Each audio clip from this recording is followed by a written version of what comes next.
ইফতারের জন্য যদি ঝটপট মজাদার ক্রিসপি আর একই সঙ্গে তৈরি করা সহজ এমন কিছু খুঁজেন তাহলে আজকের রেসিপি আপনার জন্য।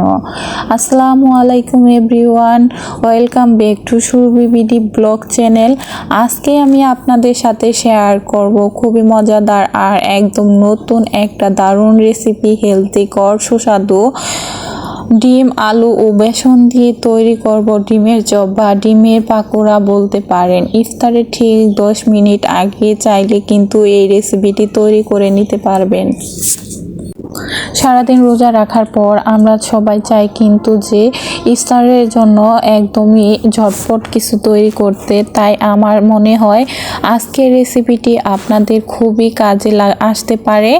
আর তাছাড়া প্রতিদিন এক ধরনের ইফতার খেতে ভালো লাগে না, তাই মাঝে মধ্যে একটু ভিন্ন রকমের কিছু তৈরি করলে বেশ ভালো লাগে। এখানে আমি 2টা সিদ্ধ করা ডিম নিয়েছি আর একটা ডিম থেকে 4টা পাকোড়া তৈরি করা যাবে। আপনারা তাই চাইলে 2টা বা 3টা নিতে পারেন। ডিমগুলো আমি কিভাবে কেটে নিয়েছি আপনারা দেখতেই পাচ্ছেন। একটা মিক্সিং বক্সে আমি নিয়ে নিচ্ছি আলু আর গাজর কুচি। গাজরটা অপশনাল, আর আপনারা চাইলে কিন্তু এই পাকোড়ারা শুধু পেঁয়াজ, বেসন আর চালের গুঁড়া দিয়েও তৈরি করতে পারেন। আমি এখানে আলু আর গাজরটা ইউজ করলাম যাতে করে পাকোড়াটা মুচমুচে হয় বেশি। এখানে আমি একটা মাঝারি সাইজের আলু আর অল্প একটু গাজর আর 5টা পেঁয়াজ কুচি আর 2-3টা কাঁচামরিচ কুচি নিয়েছি। আর দিয়ে দিলাম 1 চা চামচ হলুদ গুঁড়া, 1 চা চামচের মতো জিরা গুঁড়া, 1/2 চা চামচের মতো মরিচ গুঁড়া, আর দিয়ে দিলাম 1 কাপের মতো বেসন আর 1/2 কাপ চালের গুঁড়া যাতে করে পাকোড়ারা অনেকটাই মুচমুচে হয়। আর এগুলো আমি স্বাদ মতো লবণ দিয়ে খুব ভালোভাবে হাত মেখে নেব। আর এখানে একদমই পানি অ্যাড না করাই ভালো, আর যদি বেশি ড্রাই হয় তাহলে 1 চা চামচ 2 চা চামচের মতো পানি অ্যাড করা যাবে। এবার আমি পাকোড়াগুলো তৈরি করে নেব। কিছুটা আলু বেসনের মিশ্রণ আমি হাতে নিয়ে নিচ্ছি। এবার কেটে রাখা ডিমগুলো থেকে এক টুকরো ডিম দিয়ে দেব আমি এর মাঝখানে। এরপর চারপাশ থেকে এনে মুখটাকে বন্ধ করে দিয়ে পাকোড়া শেপে করে নিব একটা লম্বা করে, দেখতে যেন ডিমের চপ বা ডিমের পাকোড়ার মতো লাগে। এবার সবগুলো পাকোড়া আমি সেম শেপে বানিয়ে নিচ্ছি।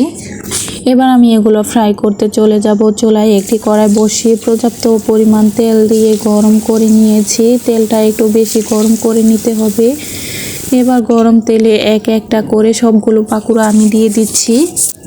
এই পাকোড়াগুলোকে একদমই ক্রিস্পি করে ভাজার জন্য চুলার হিটটা একটু বাড়িয়ে রাখতে হবে। আর তেলটা গরম হওয়ার পর কিন্তু পাকোড়াগুলো দিতে হবে।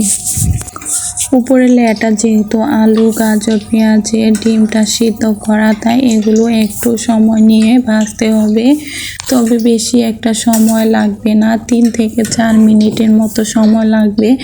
এরপর যখন সুন্দর একটা গোল্ডেন কালার চলে আসবে তখন এগুলো আমি তেল ঝরিয়ে উঠিয়ে নেব। বাস তৈরি হয়ে গেল। সব মিলিয়ে 10 মিনিটে হয়ে গেল ডিমের পাকোড়া। এই পাকোড়াগুলো আসল স্বাদ পেতে হলে এগুলো খেতে হবে একদমই গরম গরম। ঠান্ডা হওয়ার পর কিন্তু এতটা ক্রিস্পি থাকে না। আশা করি আজকের রেসিপিটি আপনাদের কাছে খুবই ভালো লেগেছে এবং সহজ, আর এটি অবশ্যই কিন্তু বাসায় ট্রাই করবেন। দেখা হবে পরবর্তী ভিডিওতে। ভালো থাকবেন, আল্লাহ হাফেজ। আর রেসিপিটি কেমন হলো অবশ্যই কিন্তু কমেন্ট বক্সে জানাবেন।